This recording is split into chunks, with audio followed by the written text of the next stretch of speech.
Hello, everyone. Welcome to the final season of Spider-Man animated series. Yay! Um, it kind of feels weird, honestly. It's like, here's a somewhat long-running video series coming to the end of its life, and here we are, the deathbed. That sounds depressing, but but I will be reviewing the final season of Spider-Man the animated series.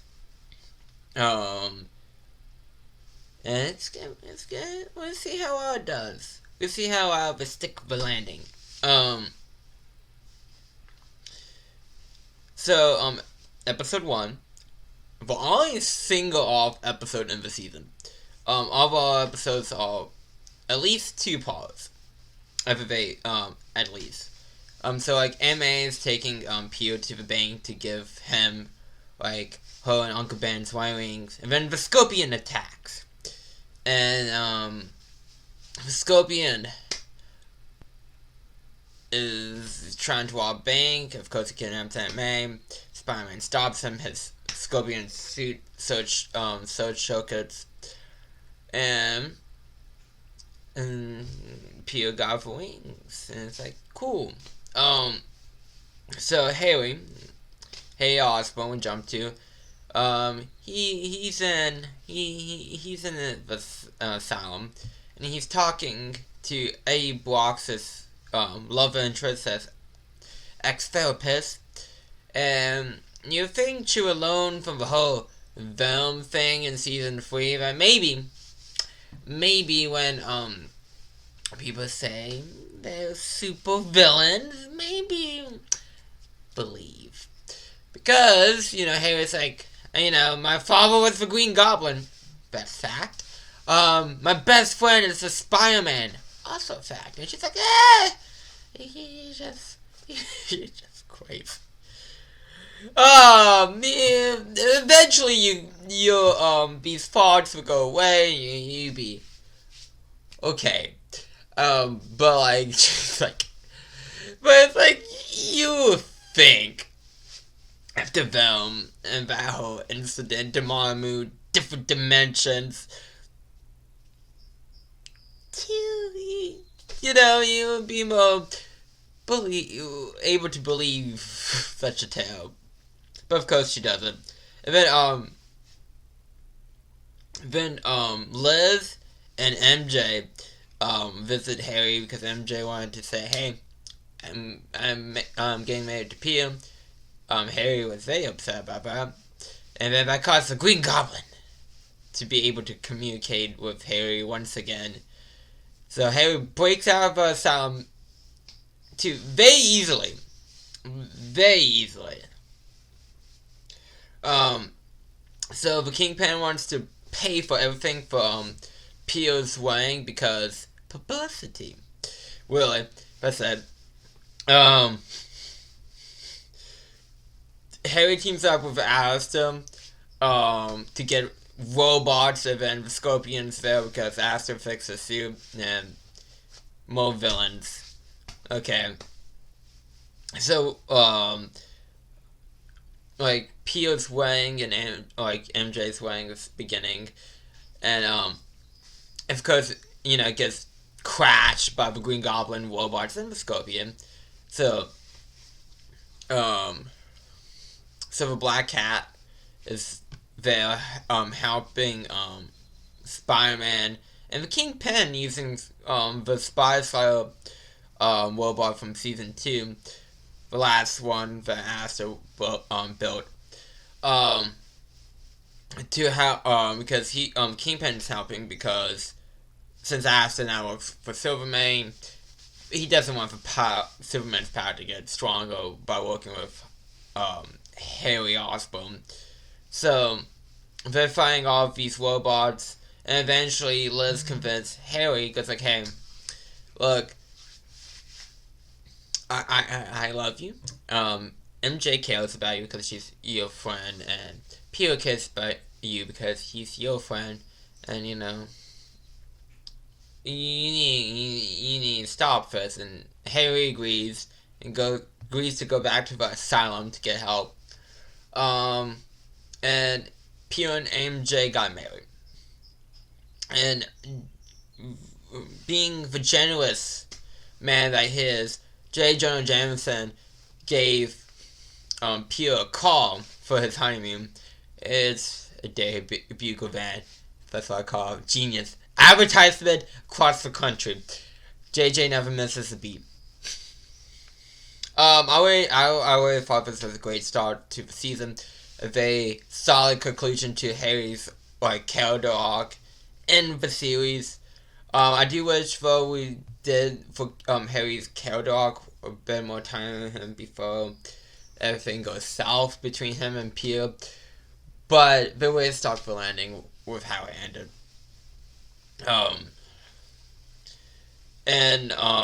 I don't think there's been a bad first episode of any season. I think each season has a good grab episode for the season. So it's good to see that it's also kept up and not drop the ball. If they drop the ball on that, I'd be extremely worrying into the season. But thank God that they didn't do that. Now, here's the longest part episode of our time. It's a 5-part. So we're talking episodes 2, 3, 4, 5, and 6 all together. So strap in, grab your popcorn, grab your cats, grab whatever you need to grab. Because this one is long.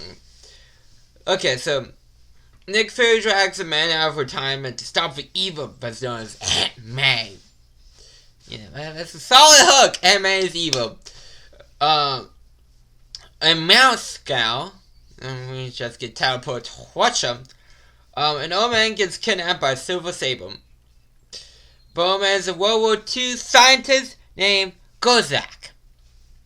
This news shocks the world, apparently. Everyone in Pio's life. Robbie calls an old man to tell him about it. Aunt May panics when she sees it. And Kingpin wants to know information about the scientist.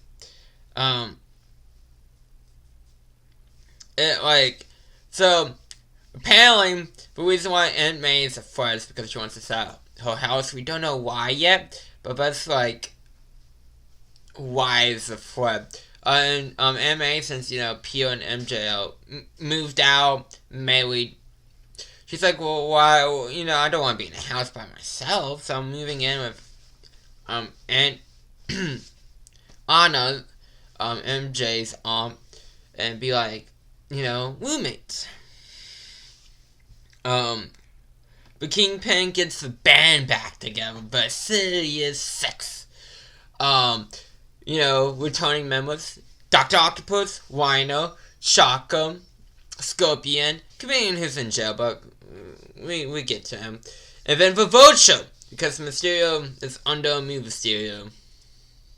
I mean, it makes sense.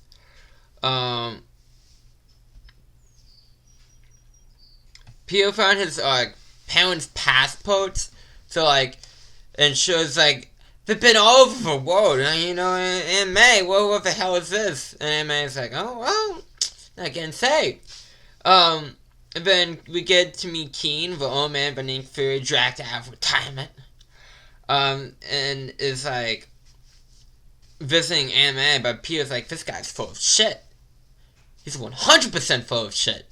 Everything he says is vague, and he's dodging questions, like a good politician, or a bad politician, or a politician. All of them. Anyways. So Pio's okay, let me find this Keen fella. So he hitches a ride on his air taxi that takes him to the helicarrier. And I hate how we did this, because we go oh well, Pio's parents are spies, but the story to the public is that they double-crossed the country for Watcher, but that's not true. So it's like you did a double reveal, and you always X-nay the whole Russian spy thing. That makes no sense to me in terms of storytelling, because it'd be like, oh, they were Russian spies, and then later find out that's not true. Like it's just like you jumped the gun. I feel like it should be seen before that, but hey, you know.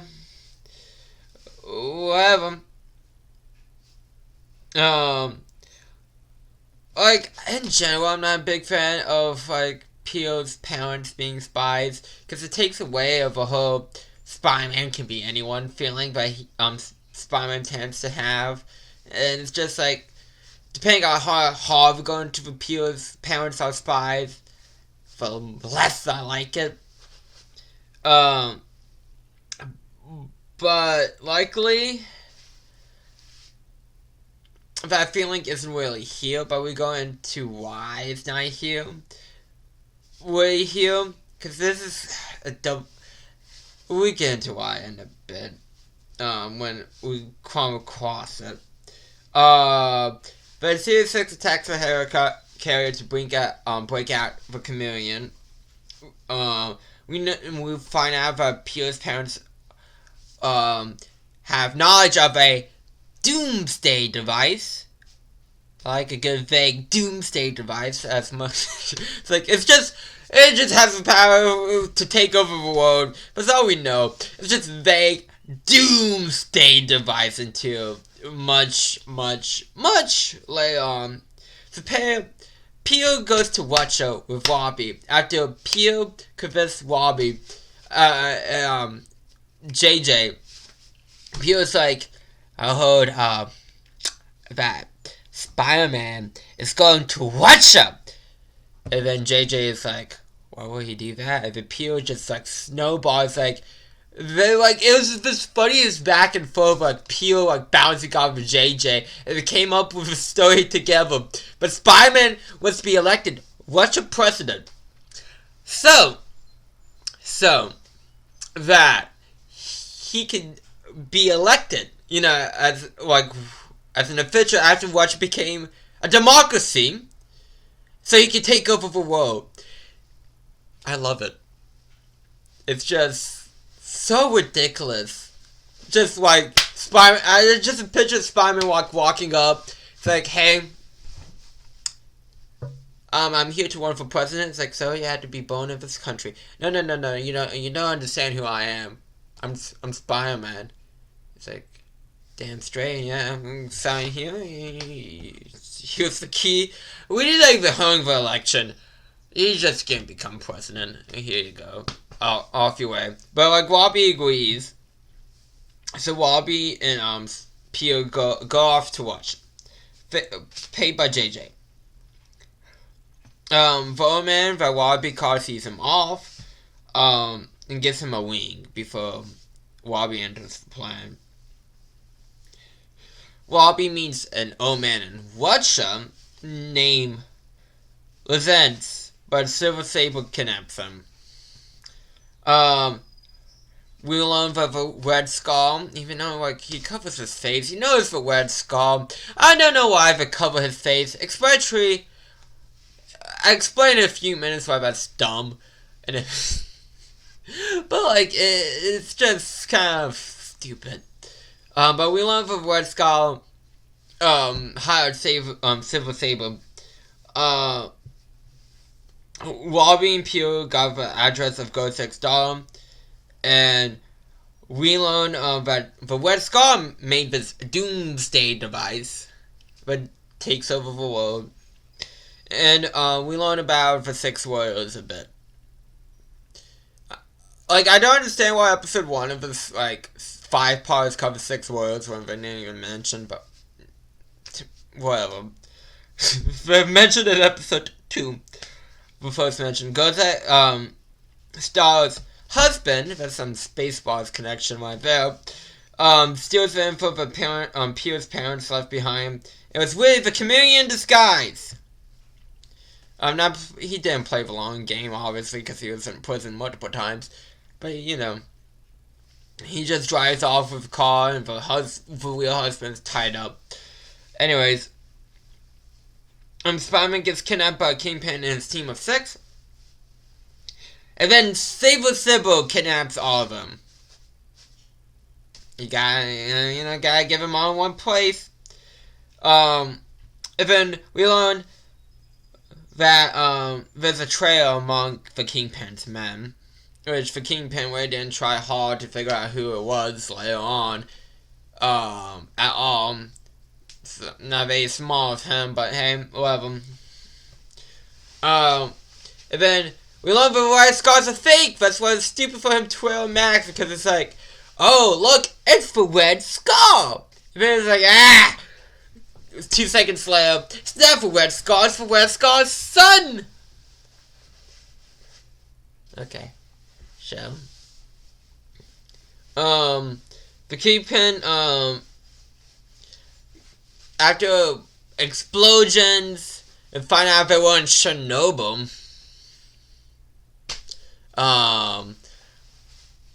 it happens. Sometimes you just get kidnapped and end up in a nuclear wasteland. Like, Kingpin, ends up with an info box, and we go back to New York City. And Peel's parents are never brought up again after the second episode. It's so upsetting I had to hit my computer and make sounds. Because it's just like, I know I said I didn't like the idea of Peel's parents being spies. Let me fix this. This is definitely gonna be one take because, why not? Why not? It's real that way. I guess. Reactionary, just, But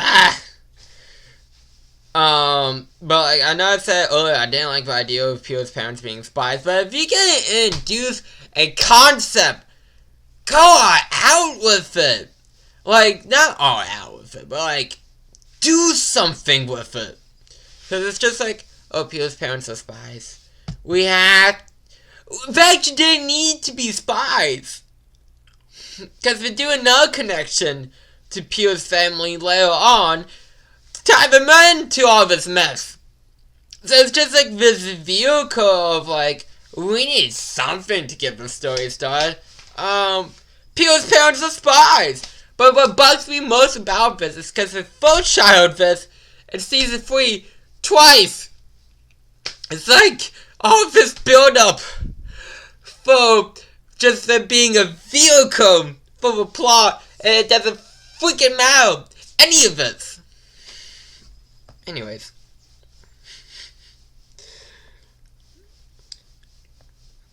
we got a new opening. This is episode 3. But it's only used twice, and then it goes back to the normal like opening. The new opening is used one stone with 5 part, and different episode later on. Mostly the old man of the lobby has been talked to. Tells us about the super social formula, and we learn that the U.S. government tried to remake it, and they made 5 socials with questionable means. By questionable means, all of the powers are temporary, and that use a wing to turn on and off the powers, because they're just on all the time, they're just losing powers. And the powers of these 5s are flight, supersonic voice, speed, and just 2 Captain America clones. All these characters are based off of characters in the comic besides Miss America, which I can find nothing about because all of it comes up as America Chavez? Yes, that's her name. From the new Doctor Strange movie. Because all of it comes up as America Chavez. Unless I should have read up a bit more. Unless, like, Miss America turned into America Chavez later on. Or, like, Miss America is, like, an original character. I don't know. But like I was trying to at least find some baseline information on Miss America, and I just couldn't. Um, and with Captain America, they make the 6 American warriors during World War II. Captain America gets trapped with a Red Skull and like a vote machine. And that kind of ended the 6 American warriors. And there's like 6 keys to the Doomsday, and each hero has at least one of 6 keys to God. And by the end of the 3rd episode, Kingpin has 3 of them. Great gods. But like, it's weird how to describe the super soldier formula. Because like mostly it's talking about like, oh no, the super soldier formula is lost, and there's no acknowledgement of John Hodesky on Peter's part.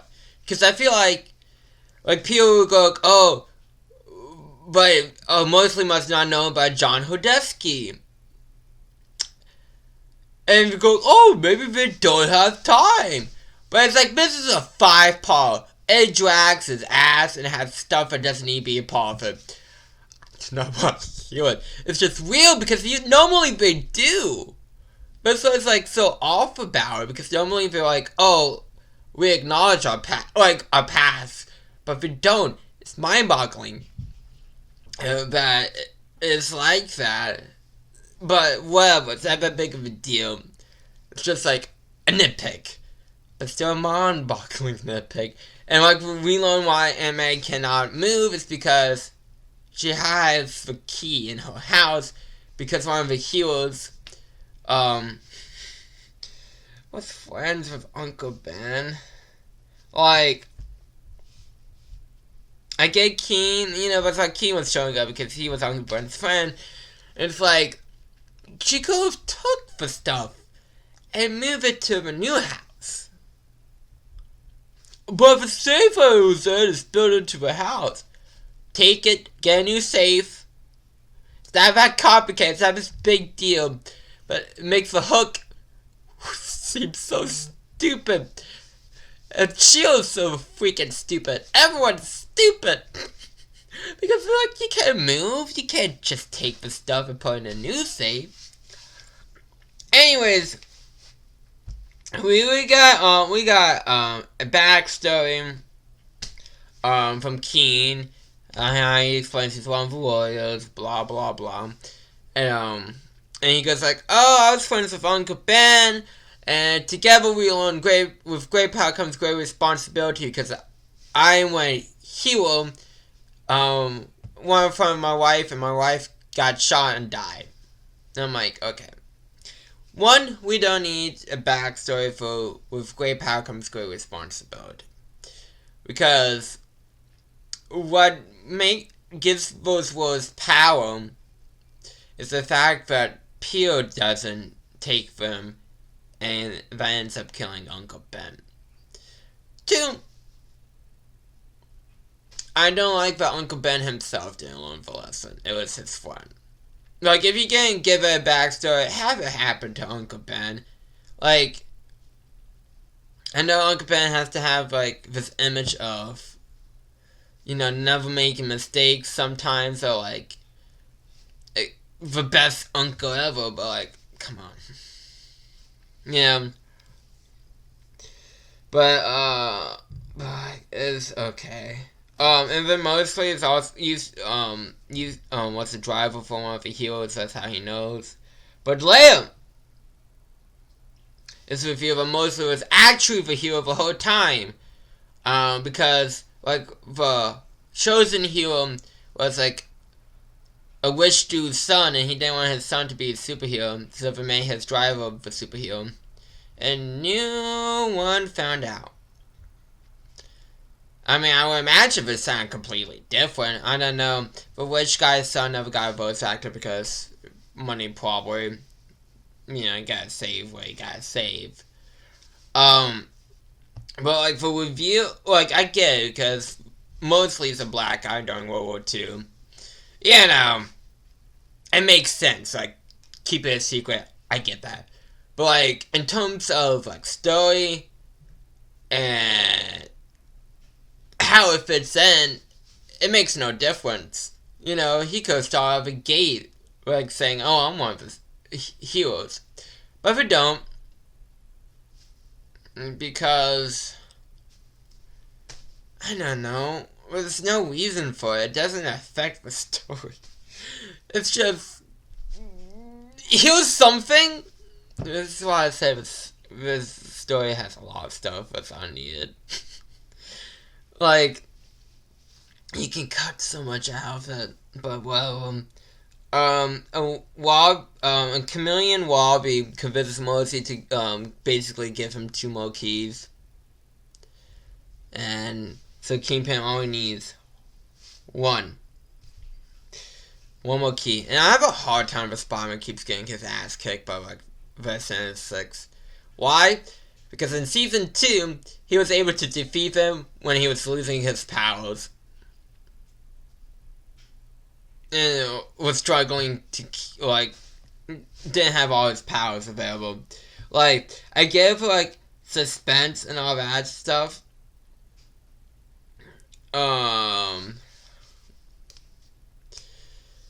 And, like, you know, you gotta keep the story going and stuff, but, like, there's only so much of disbelief you can ask me to, like, extend when it comes to this. And I feel like you broke my, disbelief there. So, like, 5 of 6 American warriors team up with Spider-Man to stop the Kingpin. They're useless. Because it's all like, haha, I can fly. Oh no, my powers are gone. And it's just like, why are you here? Why are you here? You lose your powers as soon as you activate them. Why are you here? Why are you here? Why are you here? Besides of the end, of course. Because, you know, the heroes have to win. So, that's when the powers activate. Also, the last key was on site of a Doomsday device with a 5th hero. Because he's like, oh, I wanted to guard the Doomsday device. But Voodoo was completely off the grid and all that stuff. He could move to a different country if it would never been able to find the last key. But whatever. Kingpin unlocks the Doomsday device, and now we know that the Chameleon is the traitor. And also, the Red Scar's second son.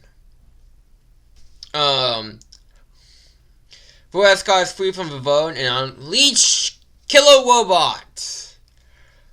And Captain America is also free too. Silver Sable is back. Silver Sable is not helping Spider-Man because America! Fuck yeah! Really, and she's like, my dad, America. And it's like, okay. Well, they chase after Red Skull, Red Skull and his son were pretended to be Red Skull earlier. Red Skull activate the Doomsday device, which turns his son into Electro. And fun fact, real quick, for those who don't know, Electro and Sandman were going to be used in a Spider-Man movie made by James Cameron. So the animated series didn't use them until the movie was cancelled. Well, I mean, they didn't use Sandman at all. But that's why Electro shows up so late in the series, because he was slated to be in the James Cameron movie that never came out. I have to agree with Kingpin on one thing. It is so anticlimactic that, like, Electro is like the big bad, like the Doomsday device. Electro is terrifying. You know, power to control electricity and all that stuff, able to turn off power. But it's another guy in a costume with superpowers. Like, And what's scarring them is robots. That's all Spider-Man fights in this show. You build up this doomsday device to take over the world. Any of the villains he has fought could take over the world if they really wanted to. You know, there's no one stopping them, they could. So it's just like, kind of like, yeah, okay, well, feel like you wasted an opportunity to try something different, but okay. So, let's go with Electro. He's fun. Like, it's just, And also, Saber just kind of disappears. Because they're like, oh, he's too dangerous, and she's like, okay, I'm gone. So, her existence in this 5 power piece, useless, awesome. The way I didn't use her that well.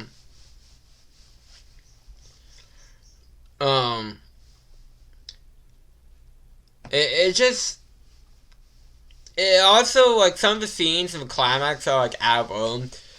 Because, like, the 5 warriors the 6 warriors besides Captain America are, like, fighting for robots, or, like, the United Nations, while Electro is also there. But, like, at the same time, Spider-Man and Captain America are trying to activate the Void device to trap Electro inside. And then, like, it's play out of because Captain America and Spider-Man are off the ground, and, like, Chameleon and Red Skull messing with the device. And then, like, 2 seconds later, Spider-Man and Captain America are messing with the device, and then and then Chameleon and Red Skull walk in, and, like, oh, this is tomfoolery. But, like, anyways, so basically, Captain America, Red Skull, and Electro end up sucked into the void. And yeah, that's it. We basically end up back where we started. Besides, the Doomsday device is destroyed. So it's just like, we end up at square one. This is a very boring 5 power. Like, absolutely boring. Like, I take bad over boring. Say what you will about bad. At least it evokes some emotion. Boring is just nothing. There's no feeling. I feel empty. I feel hollow. Like, get off of this crazy train. Like, it's just boring. And the 5 powers called the 6 forgettable warrior, forgotten warrior, but now we went for freaking joke. Cause you we can keep it in.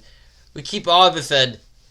What I was gonna say is, 5 powers called for 6 forgotten warriors, and it's gonna go like, oh, for 6 forgettable warriors. And according to quote the famous rapper Mordecai Ope in her song Deadbeats, line 84, at the 2-minute and 35-second mark in the song on her YouTube music video, got him. And I'm wearing my Deadbeats shirt, but it's 100% coincidental. Oh, is it?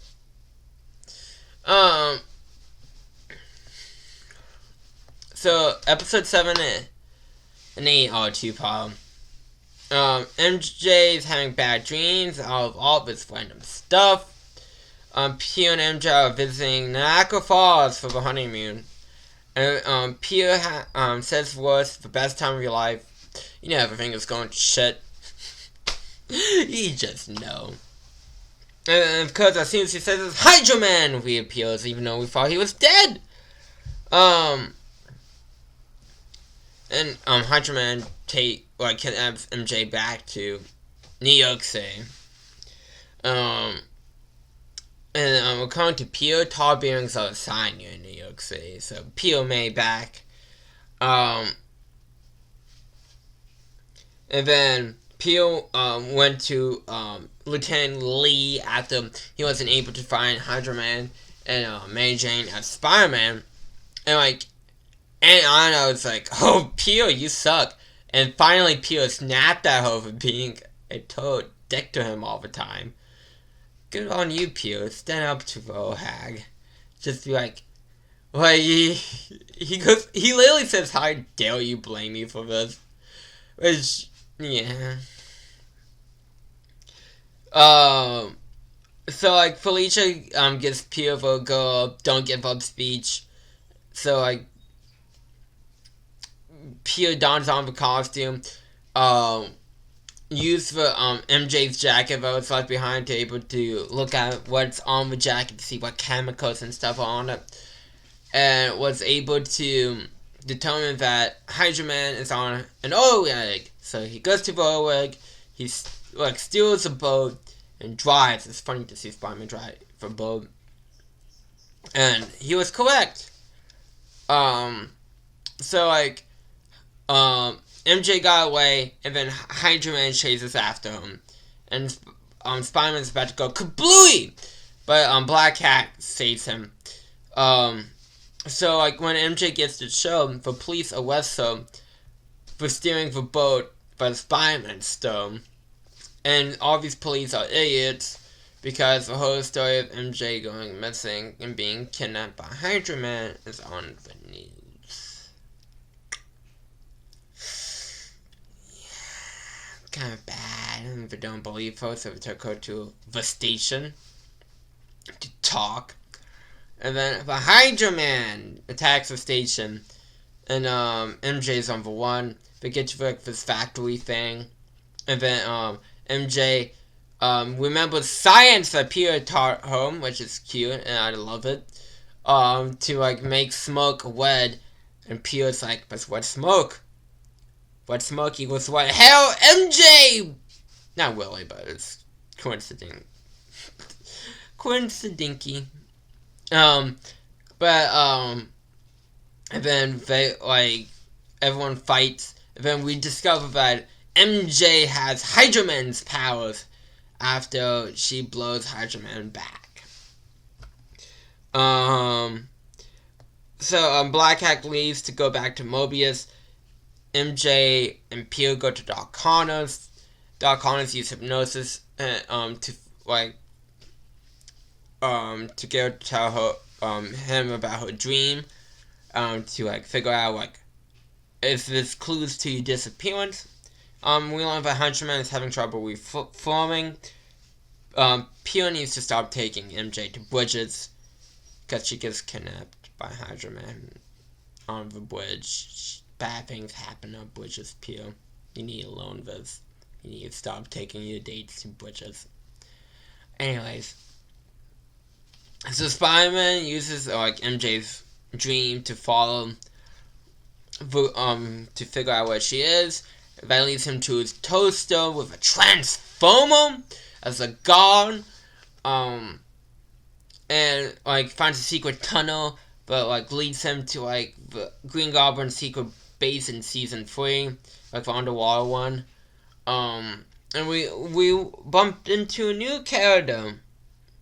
Professor Miles One, who makes clones banned by the U.S. government.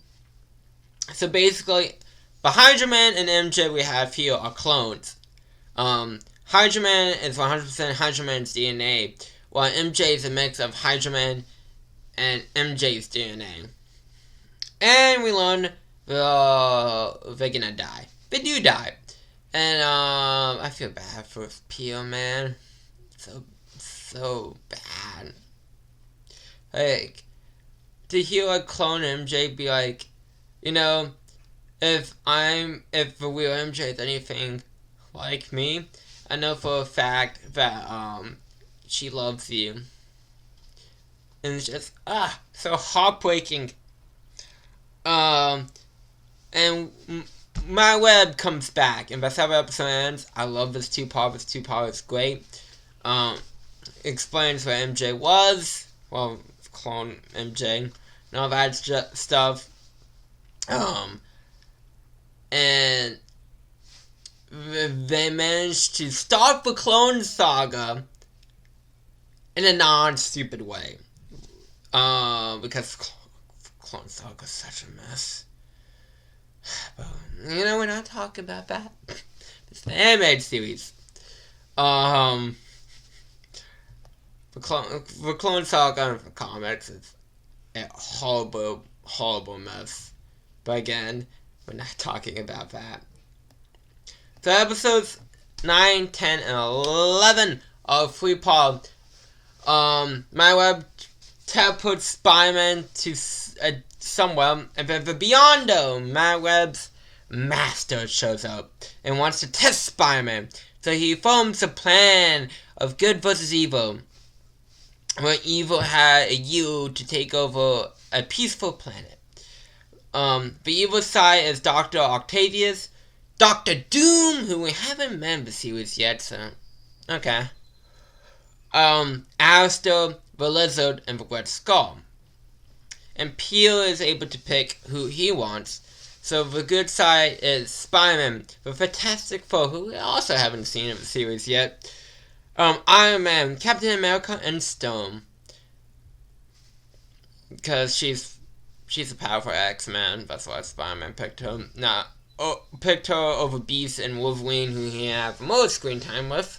But hey, it happened.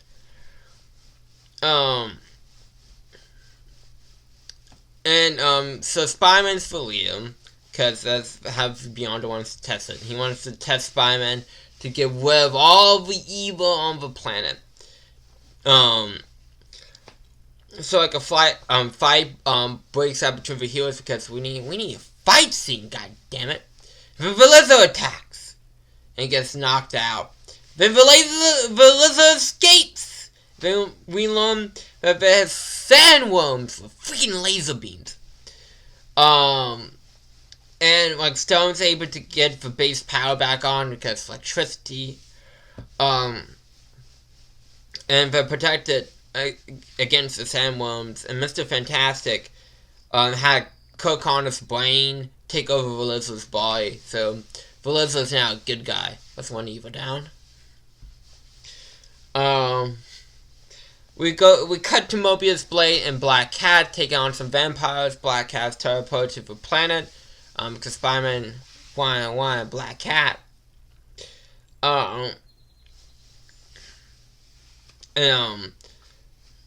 Spider-Man, Captain America, Iron Man, the Lizard, and Black Cat are going to Red Skull's base to help up for Rebels, which still is always available for Rebels. But they only have 10 hours to make it to help them out. Red Skull has teamed up with Astro and Dr. Octavius. It's a shaky alliance. I love how that Black Cat and Captain America get to talk to each other, because of you, I was made kind of stuff. This episode very much proves that nature is scary because 99% of the threats are rocks, lavas, sand. So nature is scary. Don't go outside, kids. Never go outside. Just stay inside, and play. You never have to go outside ever again. Iron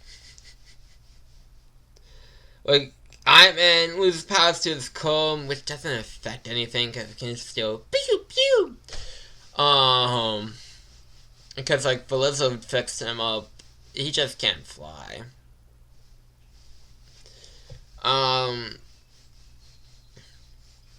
The Rebels attack at the same time as Spider-Man and his amazing friends do.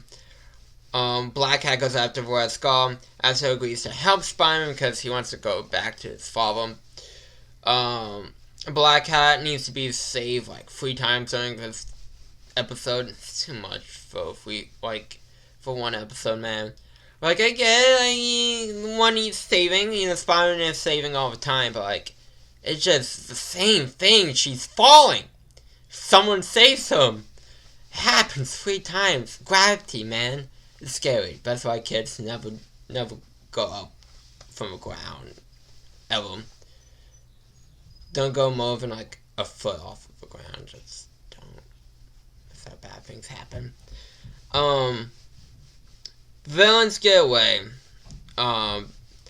Spider-Man and Melissa go to meet up with the Fantastic Four. But Dr. Doom kidnapped the Thing and left the other 3 Fantastic Four members on the ground unconscious. Doom built a city in his image. Dr. Doom unthinged the Thing. So, and the Thing has like a little watch to turn on his powers. Noticing a theme with things turning on powers in this season. And Doom undoomed himself, getting rid of the scars. If I apparently have, I don't know. The way don't talk much about the Fantastic Four and Dr. Doom. And this, free part, we just give the basic information, like how the Fantastic Four gets powers, and that Dr. Doom is a dictator. And it's like, alright, that's all you need, And it's like, okay. Can't really get invested in the struggle because this seems like more of a Fantastic Four episode. But whatever. But it does have a really good Spider-Man moment. But we get to that in a second. Dr. Doom absorbs the Beyond to get his guy, powers, and Spider-Man's like, dude, you need to give up your powers. Like, this isn't correct, because, with great power comes great responsibility. And, Dr. Doom's like, who of you want to give up your, your powers? And Spider-Man's like, all the time. Literally all the time. It's once a season besides this season. This is an exception. Which I like that detail. Honestly. Doom teleports the villains off planet. Why? I don't know. And then Dr. Doom throws a mountain on the heroes. Because why not? Doom is making demons in his sleep because his beyond powers are just taking whatever Doom is dreaming of and just boop boop popping them into existence. The Thing separates the Doom and the Beyonder, and the Beyonder says the good guys win. And the Secret Wars was fun.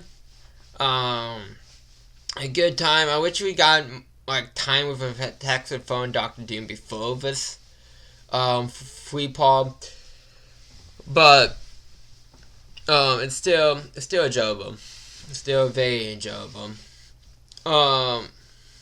Especially seeing all these heroes fighting together and villains kind of teaming up a bit.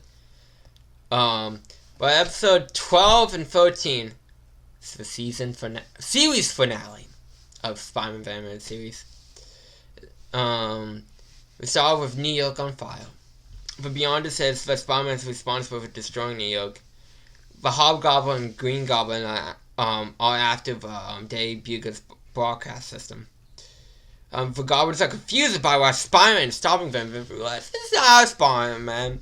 Then we bump into Spider Carnage. Spider Carnage, it's like, you're a clone, Spider-Man. Spider-Man's like, what the heck is this guy talking about? And then Spider-Man's teleported to a safe spawn. The Beyonder is getting weaker because he's not in the proper dimension. And this is the first Spider-Verse right here. We get Spider-Man armor MK1. Basically, it's Spider-Man was born as Iron Man. 8-limbed Spider-Man, Season 2 reference there. One that stole Dr. Octavius' robot arms before Superior Spider-Man was a thing. And the Scarlet Spider. And no Power Spider-Man, too. Don't forget about him. The Scarlet Spider says his name is Ben Wiley. Ben explains that Ant-Man died.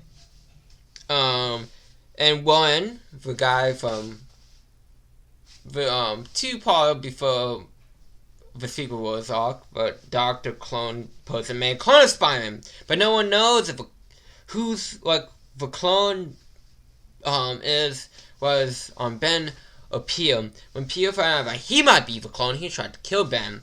And then the Carnage symbiote attached on to Peter, making him Spider Carnage.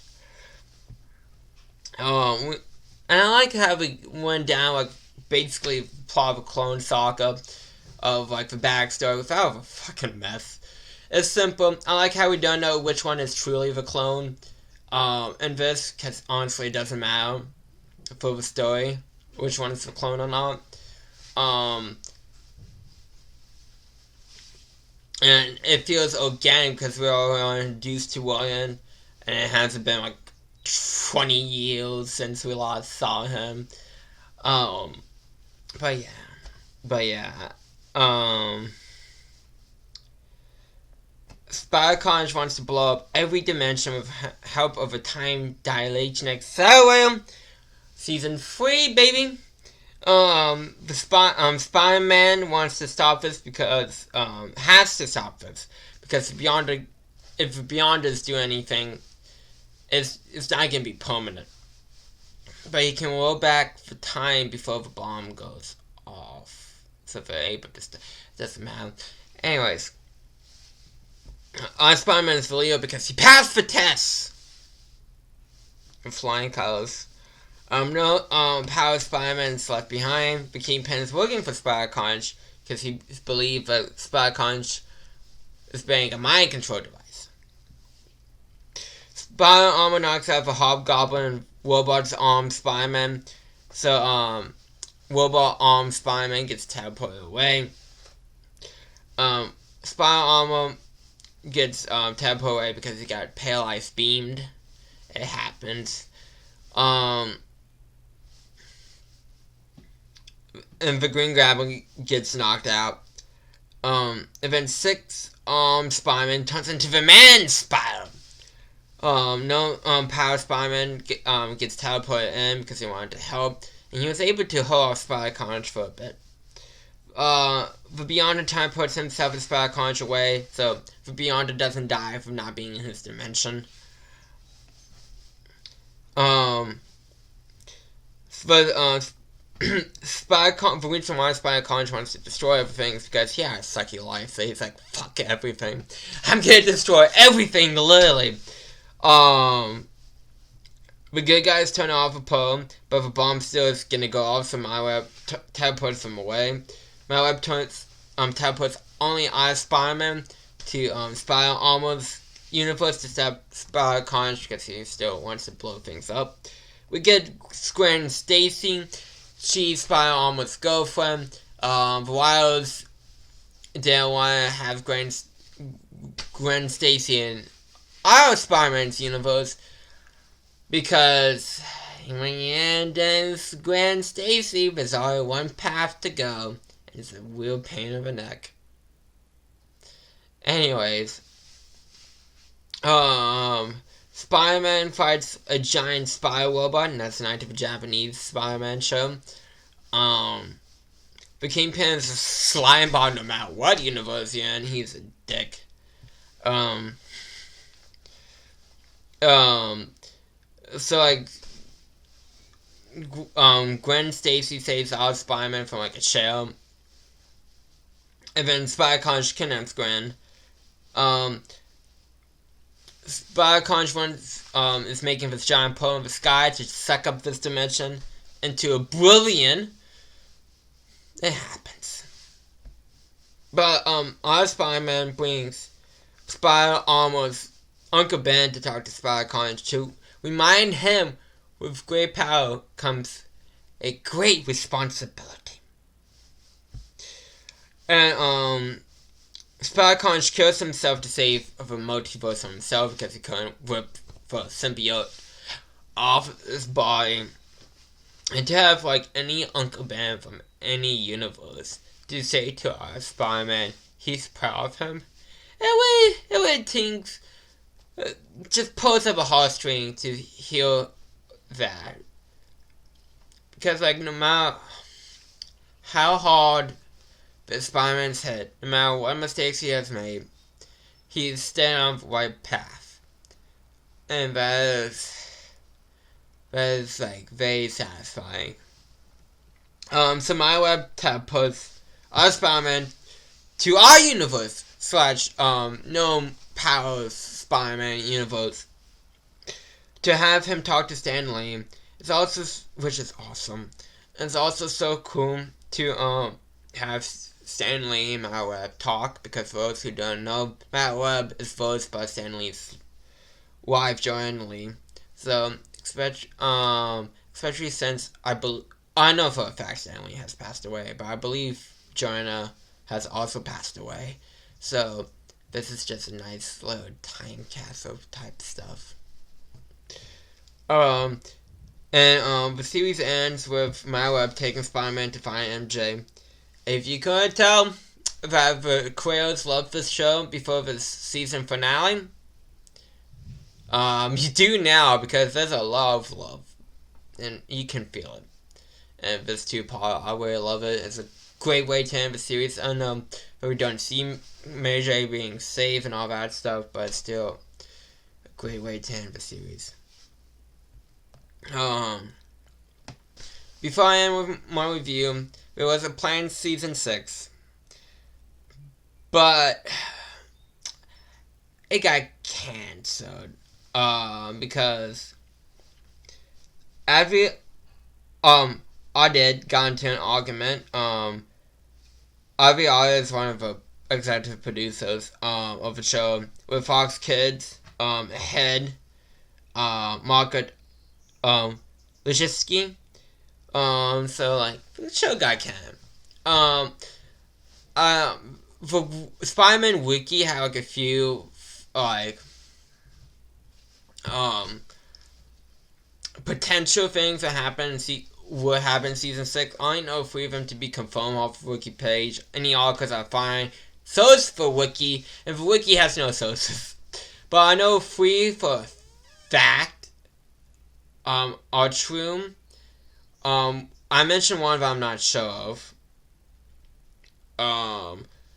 And there's other stuff with the Wiki if I'm not going to talk about, because they say maybe and might, and I'm like, that's not, that's not enough to feel like worth mentioning.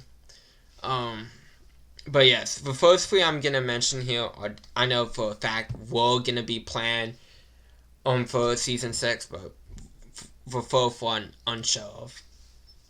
So, my Webb would have taken Peter to a 19th century England universe where MJ has amnesia, and Carnage is Jack the Ripper. That actually sounds very fun. I would love to see that. And Norman Osborn returns as a Green Goblin. Spider-Man and his amazing friends would get like a updated take for an episode, like Road TV show with Spider-Man, Iceman, and Firestorm.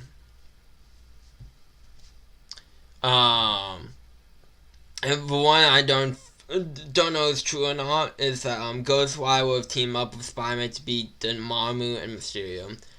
I would only have loved that, but we've got Nicolas Cage to voice Ghostwire before he played Ghostwire in the live action movie. But like, those all seem like fun ideas. I would have loved to see them, but how the series ended, I think it's pretty good. So like season 4 of Spider-Man the Animated Series was a bit walking. But like season 5 was so much better. I really want to give it a 10 out of 10. Because what's good is great. Like, it is amazing, spectacular, ultimate. But there's a stain with a 5-part of spoiling. So I have to give it a 9 out of 10. Like, my heart's screaming 10 out of 10. But it's like, I know, if it was like 1 episode or 2 episodes for bullying, I would still give it a 10 out of 10 by 5. That's close to half of the season. Like, that's very close. So that's hard to say 10 out of 10 on that. So the final score is 9 out of 10. So, with that being said, if you average out all my scores for every season of Spider-Man animated series, which season 1 got 8, Season 2 got an 8, Season 3 got a 9, Season 4 got a 7, and Season 5 got a 9. But give Spider-Man the Animated Series an 8.2 out of 10. I hate the decimals and weighing systems like this, but it's an average. It's fine, I guess. But thank you all for coming out. Thank you all for watching all the Spider-Mans. Very much appreciated. And I hope you guys have a great rest of your day. Bye.